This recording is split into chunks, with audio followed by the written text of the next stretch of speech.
Fighting world-class competition, he couldn't make that jump. You mentioned the 15 straight victories to start, but then he started fighting like Keith Holmes and Montel Griffin, William Joppy, and even those guys were maybe past their prime, it didn't matter. All right, we take a look at the tail of the tape. You're going to see Alexandr Gvozdik is going to be 6 inches taller than Kori Kammings. He's going to be a pound heavier. He's going to be 8 years younger than the 35-year-old Kori Kammings, and he has a 5.5-inch advantage in reach. So everything on the side of Alexandr Gvozdik. Gvozdik hails from Kharkov in the Ukraine, and he's a Robert Garcia fighter with Dr. Roger Anderson and Mario Contreras. So we're all set to get this light heavyweight battle underway. It's an 8-rounder. So without further ado, let's go up to our ring announcer. Here's Lupe Contreras. Ladies and gentlemen, we continue with our next bout of the evening here at the First Bank Center. Once again, proudly presented to you by Bob Arum's Top Rank Incorporated in association with La Cerveza Tecate Con Carácter and being broadcast worldwide on TopRank.com. This bout scheduled for a limit of 8 rounds in the light heavyweight division. The 3 judges are Ed Kugler, Tyrone Short, and Steve Waldman. The referee, Steven Beleja. Introducing first, the fighter in the blue corner. He enters the ring wearing black with silver trim. He weighed in at an official 174 pounds. After stepping into the ring 26 times as a professional, he has 18 victories against 7 losses, 1 bout even, and 13 of those victories coming by way of KO. Fighting out of Baltimore, Maryland, Kori Black Eyes Kammings. His opponent across the ring in the red corner, wearing black with silver trim, he weighed in at an official 175 pounds. He enters the ring an undefeated pro with 4 victories, 3 of those victories coming by way of KO. From Kharkiv, Ukraine, and now fighting out of the Robert Garcia Boxing Academy, Oxnard, California, Alexandr "The Nail" Gvozdik.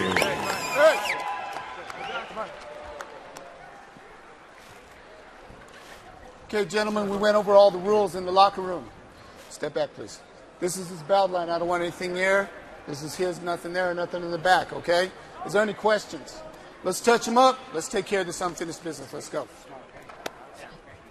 Alexander comes out in the black and silver, and also in black and silver is Kori. So the best way to describe him is the dark complexion guy is Kori Kammings from Baltimore, Maryland. Who was trying to put the old Sonny Liston evil eye on Alexander across the ring. Let's see if it works tonight. We got another guy facing a gigantic height and reach disadvantage. Well, this is the 3rd one in a row where we've had a tall guy. Gvozdik has quite a background. He had an extensive amateur career. He's an Olympic bronze medalist at the 2012 London Olympics for the Ukraine. But Kammings, 18-7-1, far more experience as a professional, as you mentioned, in against guys like Chris Henry, Montel Griffin, William Joppy Jr. 2 times, and Keith Holmes. Many of those guys are former world champions. So Kammings has been down the road. Hey, and Rich, you also mentioned when he stepped up in class, he wasn't successful, even though those guys were aging. But Gvozdik, this is probably the most experienced professional guy he's fought. So we'll see how he does here. He turned pro in April last year, won all of his pro fights, 3 by knockout, fighting completely in the United States of America, and working out of Oxnard, California, in the Robert Garcia gym. But this is a very nice match for him. A stepping stone, obviously, for Gvozdik, and he's looking here to put a name on his ledger. A guy who's been in with a number of world champions, and who, by the way, in his last fight defeated Yusuf Mack, who's a pretty good fighter and with an outstanding record himself. So, he showed then that he's still got some life in those gloves. Gvozdik is coming off a November stoppage of Otis Griffin in the 6th round in a fight down in San Antonio, Texas. And listen, look at him, Rich. He's just a nice boxer. He sets it up with his left jab, nice soft right hand, and then he drives the jab perfectly, works downstairs to the liver area underneath that right elbow of Kammings. Yeah, I like how he's working here in the first round. He's got great size for his division here. And he looks very rangy. He's taking control of the ring, which you like to see a tall fighter do. And he's got the perfect body for a professional fighter. Those long, striated muscles, long arms, long-legged guy, nice uppercut. That put Cummings back on his heels for just a second. But notice all the different areas where he's touching this guy up. Below the left elbow. He'll hook him below the right elbow. He'll come with an uppercut, catch him on the chin. His jabs are nice and crisp, but look at the foot movement for a big, tall guy. You know what I like here, Colonel? He's just out of the amateur ranks, basically. I mean, you talked about the fact that he won that bronze medal in the London Olympic Games. But if you look at him, he's got a good professional style in there. I mean, he's digging to the body, and he's landing a lot of punches. He's throwing punches with power. So I like the way he's fighting as a professional, even though he's only got, just a handful of fights. He's not fighting as what they call the typical Eastern European fighters. But you know something? None of what they call typical Eastern European fighters are fighting like that anymore. They're less and less typical. That's right. This is more typical of what the Eastern European fighters, when they turn professional, is all about. And they're learning in the good gyms. Between Oxnard and Abel Sanchez has a great gym up in the Big Bear. There's Robert Garcia right in front of him from the great Garcia family, and Robert has just turned into one of the world's great trainers. And then boom, okay? Measure, hook, uppercut, okay? It's open. Jab, step back, uppercut. Keep always measure. And then comes the hard punches, body, all right? Beautiful punches, really good. Very clear, concise instructions from Robert Garcia in the corner. And across the way, that's my old pal there with his back to you, Jimmy Smith, the great trainer from the Denver area here, working with Kori Kammings.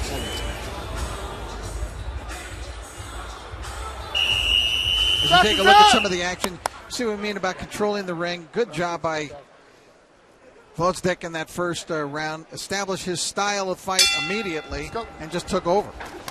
All right, this is scheduled for 8 rounds. Our first 2 fights, we had the... look at this! He drops him with a shot. 3. How about that? The count's up to 4. 5, 6, 7, 8. Come to me. Ready? He came right out through a big combination, landed. You could see that Cummings was hurt right off the bat, and he's in trouble right now. Yeah, he is. And look at Gvozdyk is all over him, hitting him with solid right hands, left hooks. He better punch back or the referee will stop the fight. He's letting him get away with sitting on the rope. He got nailed 2, 3, 4 right hands in a row. And then he loads up a shot, this Kori Kammings, and he misses it. He's out on his feet. Look at his legs are gone. He's got those stiff legs, too. The legs have stiffened up on him. The ref wants to stop the fight, and he's down for the second time. Remember, there is a 3 knockdown rule here. 4, 5, 6, 7, 8. Come to me. Takes the 8 count. He comes forward. You all right? You sure? He says, yeah, I'm okay. Down. He's lying, Colonel. Of course he is. The fighters don't want to quit. There he goes down the 3rd time. It's all over. 3 knockdown rule invoked, and that's it. It's scored as a knockout as Alexander Gvozdyk handles Kori Kammings here in the 2nd round. It's all over. Let me walk with you back. And so Gvozdyk, I like what I see. Well, that was impressive. I mean, he looked like a real pro. I think we've got another Ukrainian with a big future on our hands here, Colonel. Well, he looks to be a good one. That was... Watch the first knockdown here, Rich, and take it away. It was right at the start of the round. He came right up, but you can see Cummings is already hurt. Look at his legs stiffen up there. His left leg betrayed him right there. A couple of left hooks. He went down to the body, and down he goes from the overhand right.